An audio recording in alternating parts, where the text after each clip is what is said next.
What's up, everybody? Iamsymphony. I'm here to do reaction of Michael Pan. I don't want to butcher his last name. I can't pronounce it, but it's his cover of One Last Cry on the Wish bus because a bunch of you have been telling me to do this for like a week now. I'm pretty excited. I'm a huge fan of Brian McKnight. Little fact about Brian McKnight: he has a crap load of NAMI Graminations, but he's never won. To me, the Grammys is all just like popularity contest anyway, because just because you have a Grammy doesn't mean you're the best, and just because you don't doesn't mean you're not worthy. It's anyways. Brian McKnight's a beast. He's one of my favorite artists. His older brother Claude was actually in a quartet or whatever, not quartet, but a group, a cappella group called Take Six, and they were discovered by Quincy Jones, who is obviously responsible for discovering like so many of the most influential artists in the last like 50 years. Yeah.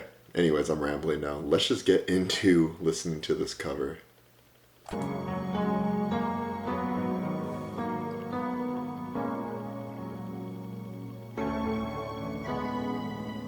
Okay. That hat's sick. That Brooklyn hat. This song is covering Brian McKnight is kind of scary. But I say that a lot, so let's just see what happens. You guys haven't let me down yet with some of these recommendations.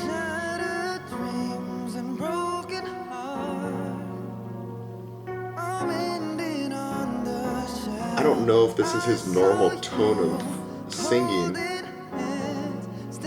but he's singing it a lot like Brian McKnight, which is like, makes me worried for him because Brian McKnight sings with so much emotion. You could hear the air in his voice.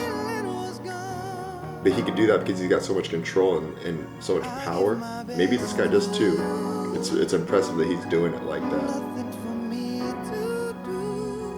When you sing with that much air, that's what makes it cut through all the different runs and everything so smooth like that. And the falsettos to the full voice and everything.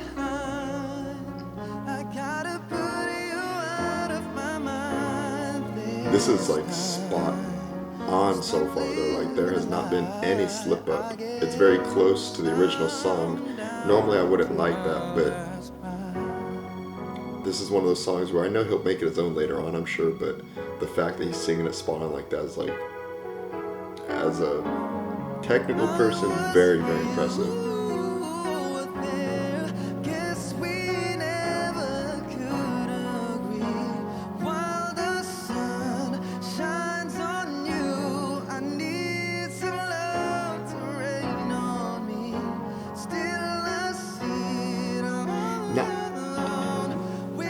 Not only is he singing it perfectly, it's the way he's doing the subtle detail he's adding to the entries of each word and the outros of each word.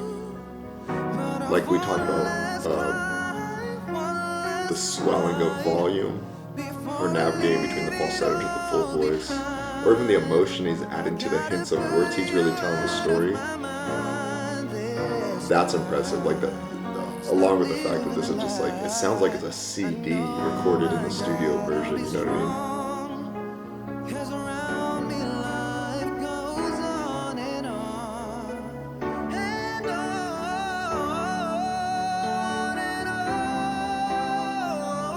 mean? Crazy control. Brian McKnight's runs and his songs are of the most impressive out of any pop, R&B, soul, gospel singer you could think of. The amount of control that Brian McKnight has, and the fact that he plays so many instruments gives him an understanding of music so much that his scales that he throws in are like insane. Some of the skills Brian McKnight does is like he'll do when you have two people singing a harmony or two instruments harmonating. I'll tell you after this, hold on.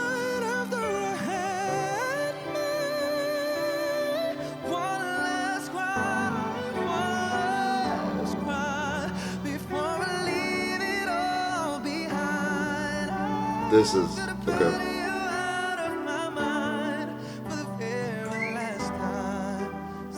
This guy sings this perfectly, but you know what's crazy is I don't even think this is the best song that this guy can sing. This really shows us off what he's capable of as far as like a instrument, his voice, but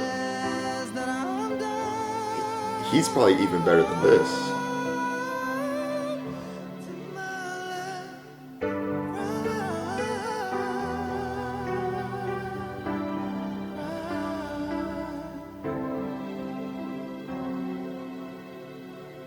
Perfect volume control over that falsetto on the outro. You know what's really impressive is most people, when they do it like a falsetto, the note at the end of the song to kind of leave you on like the edge of your seat, they have to pull away from the mic, and you'll see them do that. Look, when you watch live performances and everything, they'll pull away because it's a technique for volume control, and that's like, it works really, really well. But this guy did it just staying there with his falsetto. He's able to just bring it down almost like a car, like, you know, slow down really like super, super sensitive, perfect breaks, just you know what I mean? Instead of having to pull the mic away, he was able to do it physically. That's another thing to be pointed out. What I was going to say about those runs that this guy was doing, the same as Brian McKnight does, which makes it really impressive, is that Brian McKnight, when he throws a run in a song, he plays so many instruments that he picks a scale that would be that would harmonize with the song, but it's not necessarily the same scale as the song, if that makes any sense. So when you have two notes that kind of work together and they sound good together, one is lower in the scale, and one's you know, higher in the scale, one's lower in the scale, and they both work together, but usually one is minor and one is major, or generally it's like that. Brian McKnight will pick like the minor scale, and he won't have any rock or any anchor to grab onto to really keep him in key. He just understands it by his ear, and that's why it sounds so different when Brian McKnight will do a run in comparison to someone else. And what this guy did was he just did it spot on, because he didn't do the same exact runs as Brian McKnight, but he did the same concept where he used like a different scale, but it still harmonized with the song, and there was nothing for him to grab onto. He just kind of did it by ear. The Regine Velasquez video, she kind of does that, but she didn't do it with the run. She just did it with changing keys in the middle of the song. He kind of did the same thing, but it was, you know, really, really impressive because, you know, he did it in the live performance with a run instead of just doing it randomly, like through like a change in the middle of the song. I don't know if I'm rambling too much, but yeah, this guy's a beast. Anyways, guys, what I want to say is this. Thank you for the recommendation. This was awesome. And like, he didn't let me down, even though this is like a really, really hard song to sing. I want to see more of him because I think he's even better than this video. If you guys are watching this, thank you for all the Filipino singers. Keep sending me the Filipino singers, because there's something in the food or the water over there, in the bloodline from the Philippines, because everybody has like, just like, they got pipes. You guys can sing. So keep sending them to me.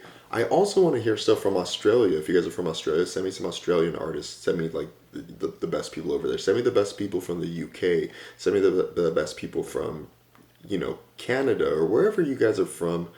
Send me the best people from the countries that you live in, because I want to compare and contrast from all over the world. I love doing people from the Philippines. I'm going to keep doing all kinds of Filipino artists because I don't think they get enough recognition on the internet. But I want to do people from everywhere. So keep sending me your recommendations, guys. Even if you're not from the Philippines or if you're not from America, just send them to me. I want to look at everything. Thank you. Thank you. Thank you. This was awesome.